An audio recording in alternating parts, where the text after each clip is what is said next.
20 reasons we're glad we grew up in the 70s. Hey folks, ready for a trip back? Let's talk about the real 70s beyond the disco balls. We're talking vinyl rituals, arcade quarters, shag carpet naps, and running wild outside till the streetlights came on. Remember the Fonz? Jaws? That Farrah poster? It was a unique time, wasn't it? Join me as we revisit some classic, maybe slightly crazy, but unforgettable moments from growing up. Music came in vinyl, cassette, and 8-track. Alright folks, let's take a little trip back, shall we? To the 1970s. Remember how we actually listened to our favorite jams back then? It wasn't just a click on a screen, that's for sure. Music came with some heft. You had your choices, mainly 3 big ones. Vinyl was king, wasn't it? Nothing quite matched that rich, warm sound. Putting on an LP was a whole ritual, sliding it from the sleeve, maybe giving it a quick wipe, lowering the needle just right, hearing those satisfying little crackles. And the album art. Huge, glorious covers you could really dive into, reading every word of the liner notes. It felt personal. Then cassettes burst onto the scene, giving us music freedom. Suddenly, your favorite albums could leave the living room. Perfect for blasting tunes in the car on a road trip, or maybe making that perfect mixtape for someone special. Remember lugging around those early portable players or that boombox? Convenience was the name of the game. And let's not forget the infamous 8-track. A bit clunky, maybe? Famous for that loud ka-chunk sound when it switched programs, sometimes mid-solo. But hey, that continuous loop was pretty novel then. Yeah, back then, how you played it was part of the magic. Quarter Kings, our 70s arcade adventures. Alright, who remembers the sheer weight and jingle of a pocket absolutely loaded with quarters back in the 1970s? That sound was pure anticipation, wasn't it? Because it usually meant you were heading to the promised land, the video arcade. Forget today's world of endless replays with a click. Back then, our digital thrills ran on silver. Every single round of Pac-Man or Space Invaders cost you cold, hard cash, usually a quarter a pop. And let me tell you, that made you play differently. Every move counted, every strategy mattered, because when those quarters ran out, that was it. Game over, man. You'd scrimp and save your allowance, maybe even wash a few extra cars, just praying your parents would finally say yes to an arcade trip come Saturday. Walking into that place, sensory overload in the best way. The pulsing lights, that constant, glorious racket of zaps, booms, and music, the buzz of everyone trying to beat the high score. It wasn't just about the games themselves. It was about being there, the energy, hanging with your buddies, and that awesome little slice of independence. Man, those were the days.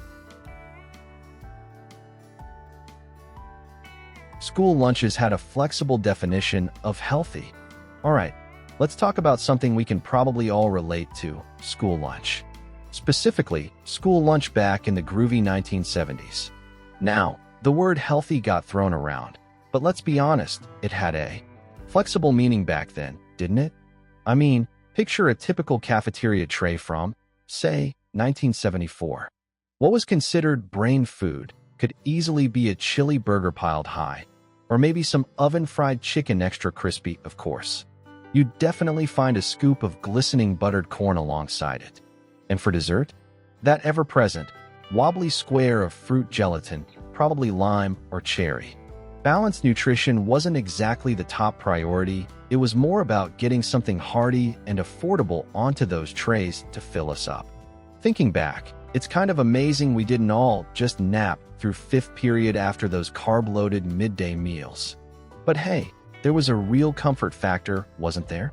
Something about that specific taste, the salty chicken, the sweet corn, it just worked.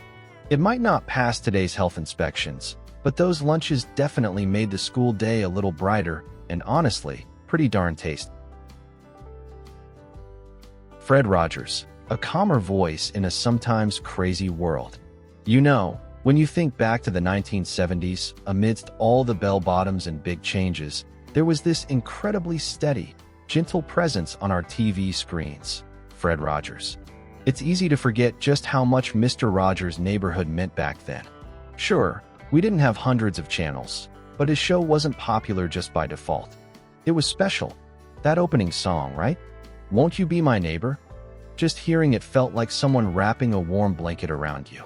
It was more than just a catchy tune.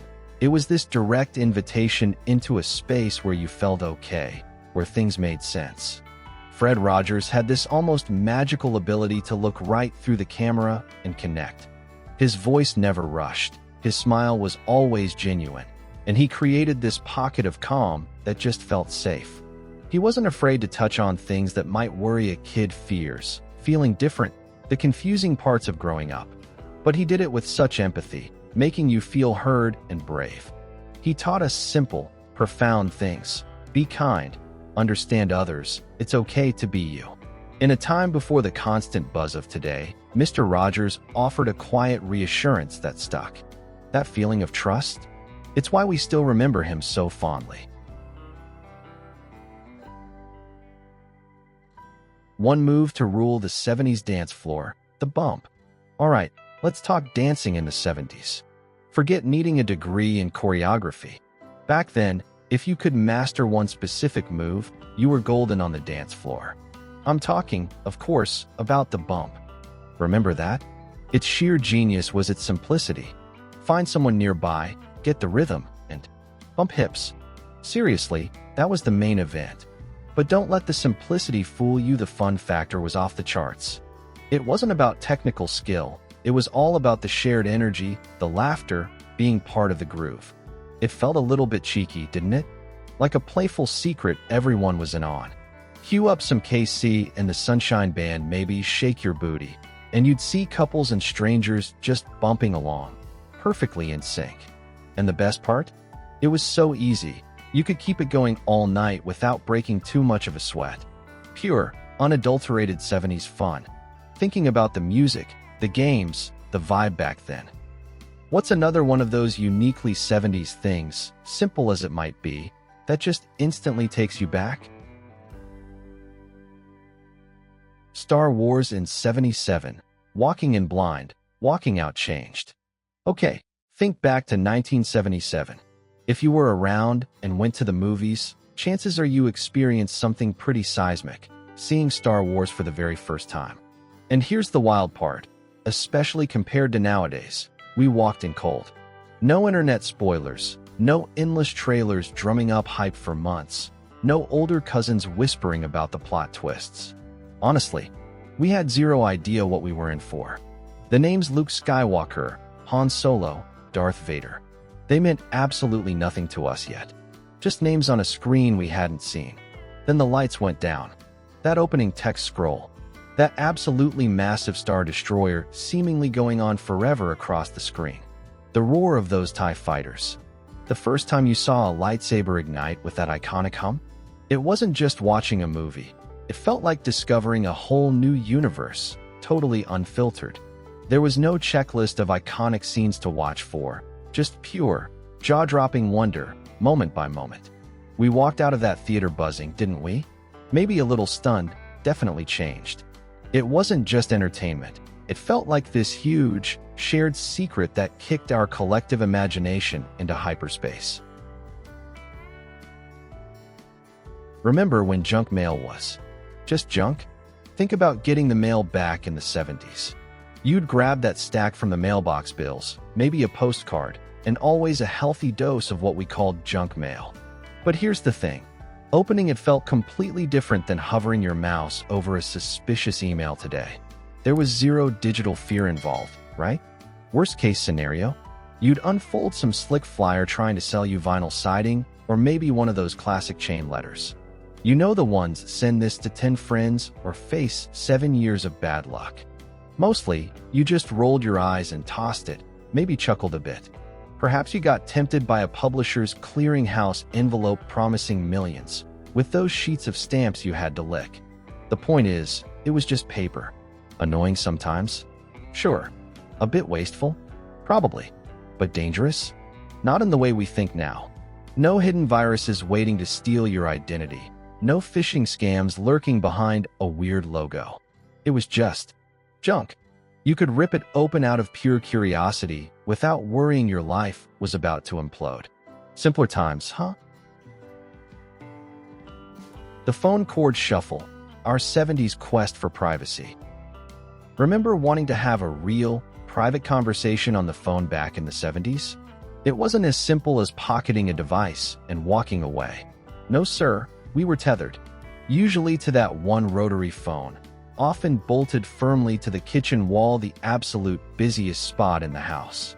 So, if you wanted privacy, you engaged in the great cord stretch. That coiled phone cord was your only hope, your lifeline to secrecy. Oh, the strategic maneuvering. You'd grab the heavy receiver and begin the quest, pulling that cord taut, praying it would reach. Could you just barely edge around the doorway into the hall? Maybe squeeze into the pantry or a nearby closet. Finding that little pocket of isolation felt like winning gold. If the cord simply wouldn't reach, well, you mastered the art of the whisper or coded language, hoping your audience wasn't paying too much attention. It was a true test. Farrah's red swimsuit, more than just a poster. All right, let's walk into just about any teenager's bedroom in the 70s, and what iconic image likely dominated the wall space. You know the one, Farrah Fawcett. That beaming smile, the cascade of perfectly feathered blonde hair, and that unforgettable red swimsuit. It felt like it wasn't even optional, you almost had to have it to prove you were alive back then. It transcended being just a picture. It was like the ultimate badge of cool for the era, the physical proof you were dialed in. Think of it like the biggest viral sensation imaginable today, but tangible, something you proudly taped up. Owning it broadcasted that you were plugged in, you knew what was really happening. Sure, admiring Farrah's sheer star power and beauty was part of it undeniably. But displaying that poster was a clear signal, a way of saying you were part of the cultural pulse. You got the 70s vibe. It was pure pop culture gold. That glorious 70s Shag, our indoor playground. For anyone who grew up in the 70s, the mere mention of shag carpeting probably brings back a distinct, tactile memory. Forget minimalist floors. We often had vibrant seas of deep, plush fibers you could practically lose a Matchbox car in for days. That texture, maybe avocado green, harvest gold, or fiery orange, wasn't just for show, was it? It was an open invitation. It practically pulled you down to sprawl out, read a comic book, watch Saturday morning cartoons, or just daydream staring at the ceiling. It became the default lounging zone, far cozier than any formal sofa. Remember that incredible feeling of sinking into its warmth after coming inside? And the absolute best part for any kid? Making carpet angels. You'd lie down and sweep your arms and legs wide, creating those perfect outlines in the thick pile. It felt like leaving your personal stamp on this soft landscape.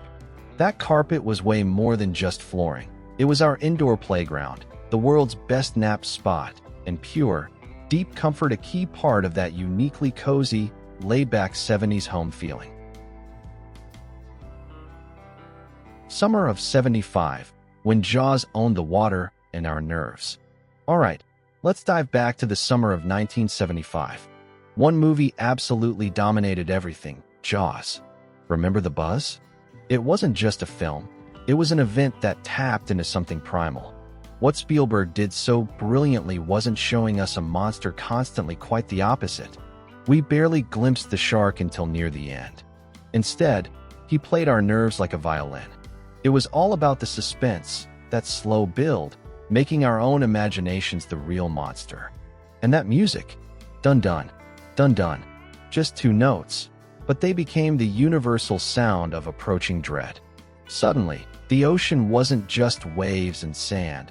It was hiding something terrifying. But it didn't stop there, did it? Lakes felt suspect. Swimming pools seemed less inviting. Heck, I bet some folks even eyed their bathtub nervously. You'd be swimming laps, and that theme would echo in your head, sending a genuine chill down your spine. Pure, masterful psychological terror that bonded a whole generation. Reflecting on all these shared 70s touchstones, the arcade sounds, vinyl crackles, even Jaws' theme, Which specific sound instantly pulls you right back to that decade?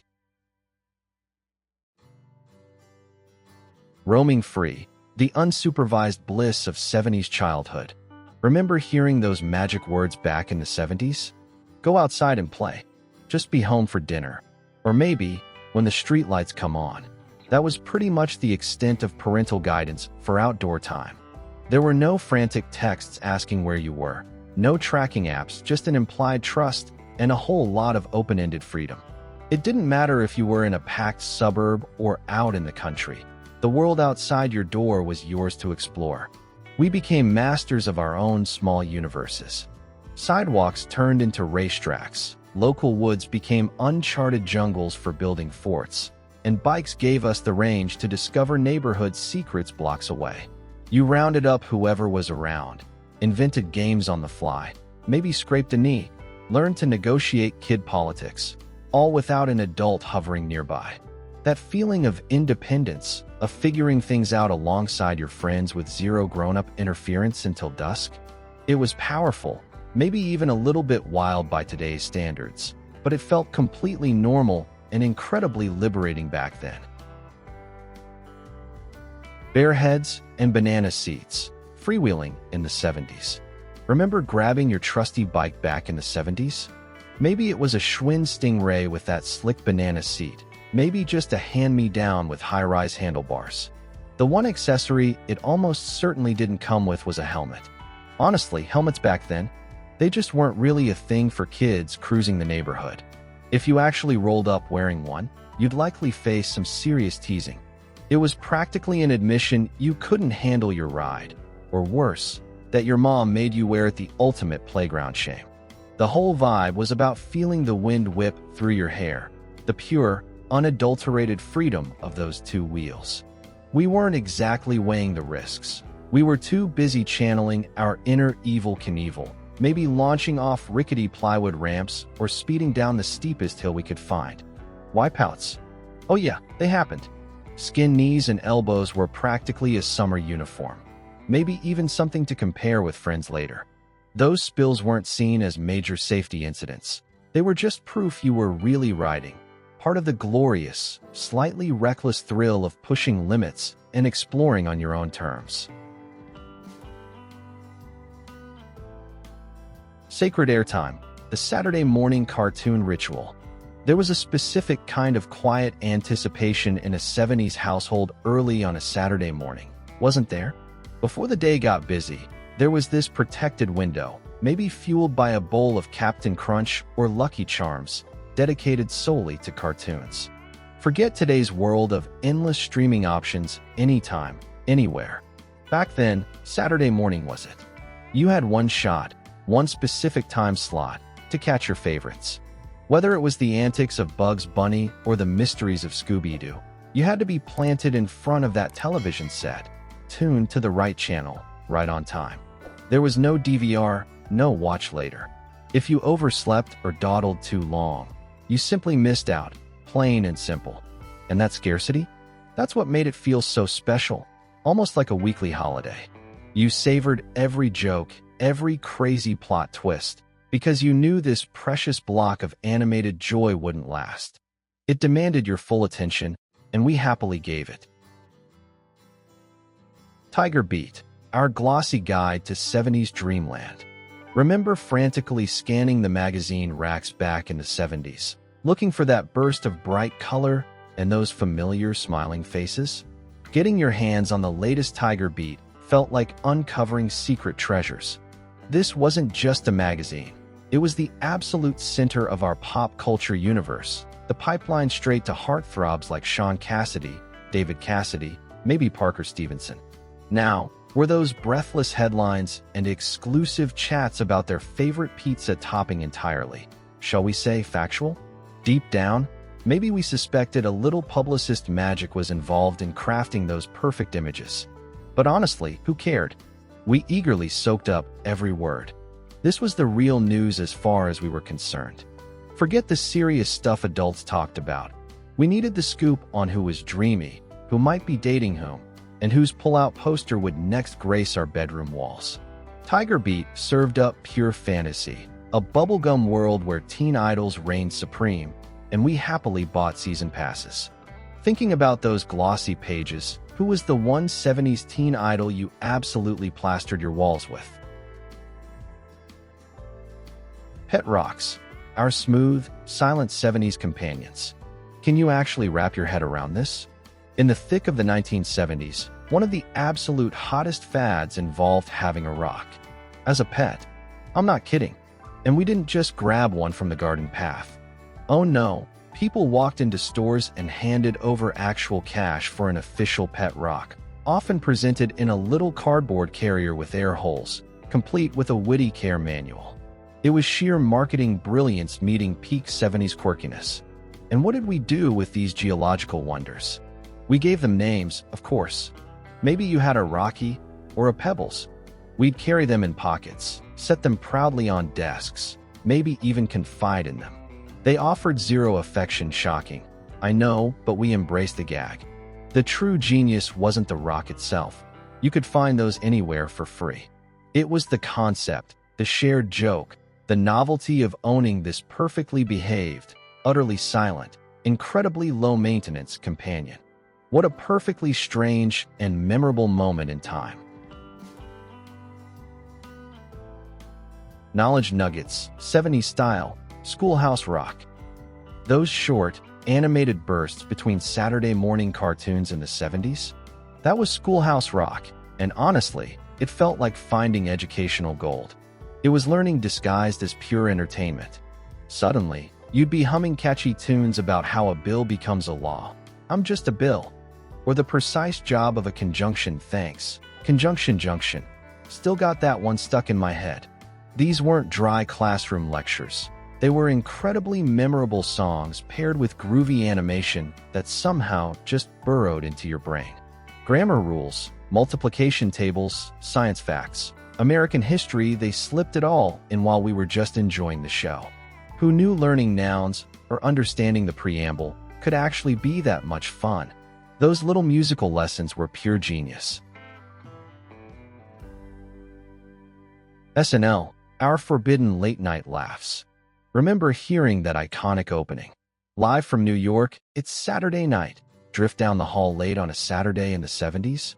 For us kids, Saturday Night Live wasn't just another show. It was the forbidden zone, the ultimate peek behind the adult curtain. This was edgy, unpredictable stuff, miles away from our usual cartoon diet. Getting to actually see even a few minutes felt like pulling off a major heist. You'd maybe fake being asleep, then creep back out, keeping the TV volume impossibly low. Catching those wild skits, the Coneheads, Belushi's sheer energy, those amazing musical guests, you knew you were glimpsing something cool, rebellious, and definitely not meant for kids. It felt like joining a secret club.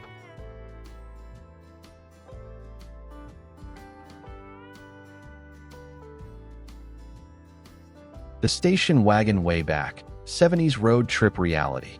Remember piling into the cavernous way back of the family station wagon for a road trip? Definitely no screens mounted on headrests back then. Forget iPads, smartphones, or even portable cassette players sometimes. Our entertainment options were purely analog. Hours would crawl by, fueled by endless rounds of I Spy or the license plate game. You'd fight with siblings for window space, eventually just zoning out, watching telephone poles blur past. There was this specific drone from the engine, the endless highway stretching out. Just you, your family, and miles of scenery unfolding. It was a test of endurance, maybe, but a shared experience unlike any screen-filled road trip today. Old school confrontation, bullying before the internet. Dealing with bullies back in the 70s? It happened right there, in the schoolyard, maybe after class. There was no hiding behind a screen, no lobbing insults anonymously online. If someone wanted to give you grief, they generally had to march right up, look you in the eye, and actually say it. It was raw, often unpleasant, absolutely but totally out in the open. Those words could definitely sting, no doubt about that. But because it was public, face-to-face, there was nowhere for the bully to truly hide afterward. Actions had immediate witnesses, and maybe, Just maybe, a bit more direct consequence right then and there. Puppet Power Hour, Sesame Street, and the Muppets. Man, were we lucky growing up in the 70s or what? We hit the jackpot with Muppets. On one hand, you had the genius of Sesame Street. It wasn't just about learning ABCs and 123s. It was Grover being hilariously frantic, Bert and Ernie being, well, Bert and Ernie. Learning social skills or the alphabet just happened while you were laughing along. Those lessons snuck in effortlessly. Then, on the other hand, you had the sheer brilliance of the Muppet Show. Same amazing puppetry, but cranked up pure, glorious chaos. It felt a bit edgier, aimed at the whole family, with huge guest stars joining the mayhem with Kermit and Piggy.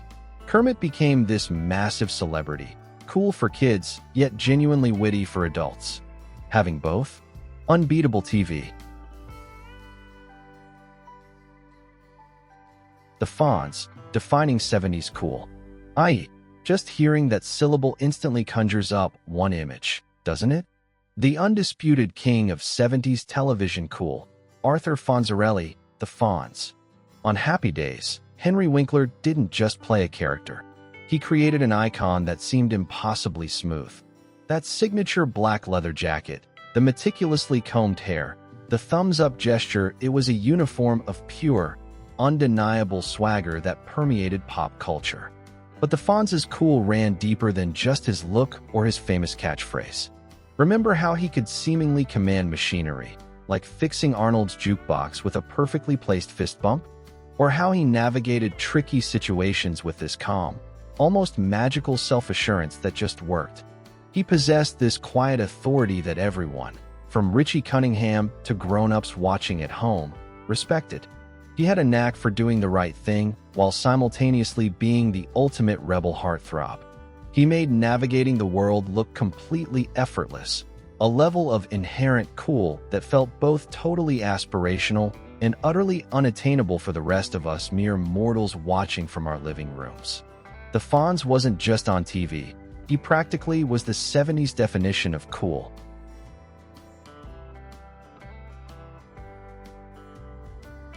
Let's dedicate a moment to a truly defining, and perhaps slightly bewildering, hallmark of 70s childhood, the bowl cut. Forget subtle layering or trendy styles. For a significant chunk of the decade, it felt like there was one dominant haircut issued to seemingly every kid across the nation. You remember it, that perfectly circular, often eyebrow-skimming dome of hair that looked suspiciously like mom or dad had indeed employed actual kitchenware during the trimming process. The inspiration? Often cited as Little Adam Rich, playing adorable Nicholas on the hit show 8, is enough. His cherubic look somehow launched 1,000 amateur home haircuts. You couldn't escape it.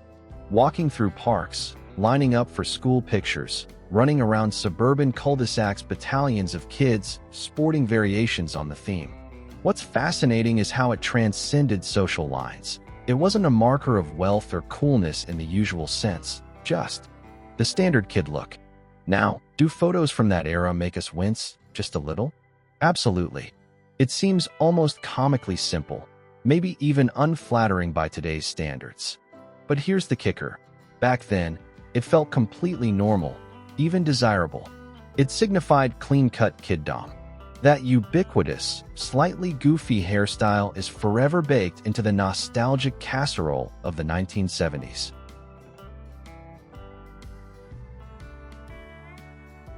Did we really wear that? Revisiting our wild 70s wardrobes. Go dig out those old Polaroids from the 70s. Brace yourself. The fashion was an adventure, wasn't it? Looking back, it's a mix of fondness and maybe a slight, what were we thinking? We're talking collars wide enough to double as placemats, bell-bottoms that flared with serious attitude, and swirling prints so loud they practically screamed disco inferno. Polyester was the miracle fabric, maybe a little sticky, definitely shiny, and absolutely everywhere. And the shoes. Who needed sensible footwear when you could add 3 inches instantly with those chunky platform soles? It wasn't just the kids. Everyone seemed committed to the vibrant, sometimes baffling, trends. From teens trying to look cool to adults trying to stay hip, we were all swimming in a sea of questionable choices. But you know what? There was a fearless energy to it all. It wasn't about blending in. It was about standing out, however wildly. That glorious, unapologetic commitment to looking unique, that's pure 70s gold.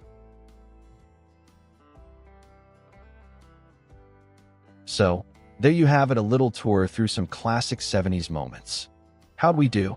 Did that jog some memories loose? What's the big one I totally missed? I really want to hear about it, so drop your thoughts down in the comments below. If you had fun taking this trip back with me, definitely check out the other episodes in this series. And hey, if you haven't already, hit that subscribe button and maybe share this with a friend who'll appreciate these blasts from the past. Thanks so much for watching, folks. Catch you in the next one.